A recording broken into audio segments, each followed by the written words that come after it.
social media addiction. I have it, you have it. To be honest, your grandparents probably have it. This is becoming a very big problem in my life, where I end up spending about 6, 7, 8, sometimes even 9 or 10 hours on my phone per day. I feel helpless. I can't physically just put my phone down and get up. I know I have other things to be getting on with, but I'm physically just stuck here.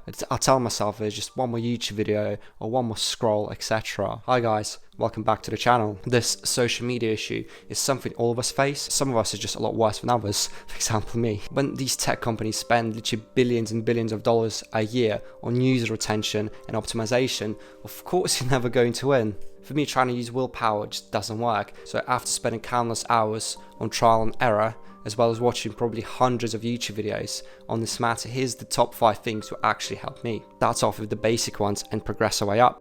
So this first one is a very obvious one, something all of us have heard before in one way or another.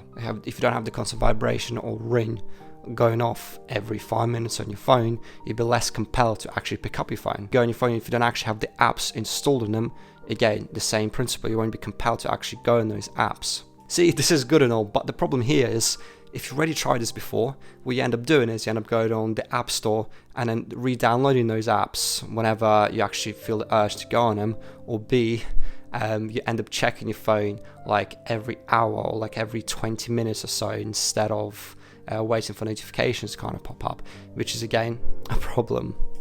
This moves us on to the next step. You know when you set up Screentime and this kind of thing pops up where you press ignore limits. What you can actually do with it, you can take it a step further. You can actually set a passcode for it, meaning that for you to ignore this time limit, you need to input a passcode. However, what if you actually get your friend to set up the passcode, meaning that you won't actually know what the passcode is? This actually works quite perfectly. So whether it's your housemate, or whether it's your parents, or whether it's one of your mates, tell them to set up a passcode and tell them to either write it down in a note app or tell them to forget it. This I found is a really good solution because it doesn't rely on willpower whatsoever, especially after you got used to downloading your apps back on your phone after deleting them.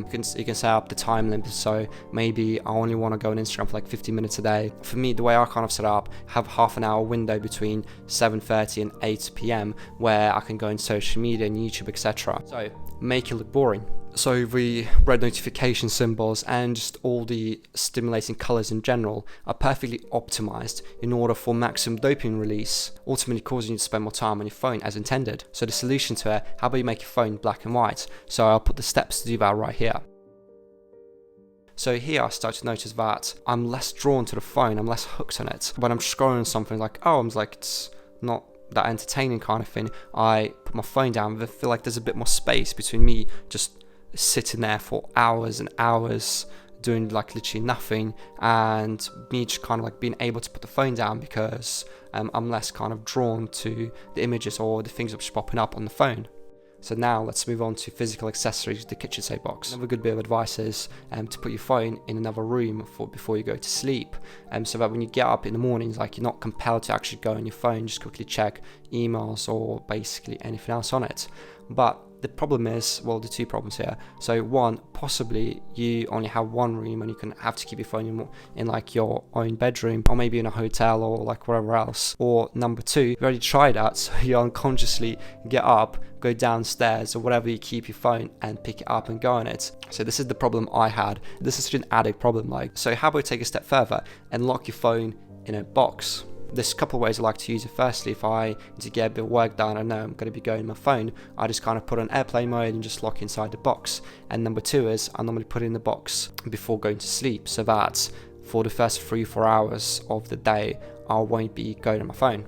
So after carrying out these techniques, obviously you need to understand that this creates a vacuum of time, and then you want to insert something actually productive in that vacuum of time, whether it be reading books or going to the gym or working a certain, or writing a book or making a YouTube video or wherever else. 5. Make the distraction into a meditation. So put your phone down in front of you, turn notifications on, and just wait for notifications to pop up. And as they do, you'll feel this urge to go on your phone, and what you can do here is simply relax and observe these kind of sensations which arise in your body. For me, I get this compression in my chest, So I sit there, and when a notification pops up, I simply observe it. How does the sensation feel? What does it make me do? How does it make me feel, kind of thing. Here, I'm trying to put a bit of distance between my thoughts, my feelings, and my actions by simple observation. Start with 5 minutes and slowly try and increase it to maybe 20 minutes to 30 minutes, etc. Here, you're trying to train yourself not to automatically give in to your urges. So you're trying to create a bit of space between the urge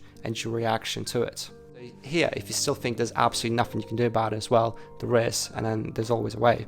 So you can have a sort of dopamine detox. This is a very extreme dopamine detox, and something I recommend everybody to do at least once in their lives. But yeah, it's incredibly challenging, incredibly rewarding. So here you're taking away 95% of these dopamine driving items and activities. I recommend going to meditation retreat.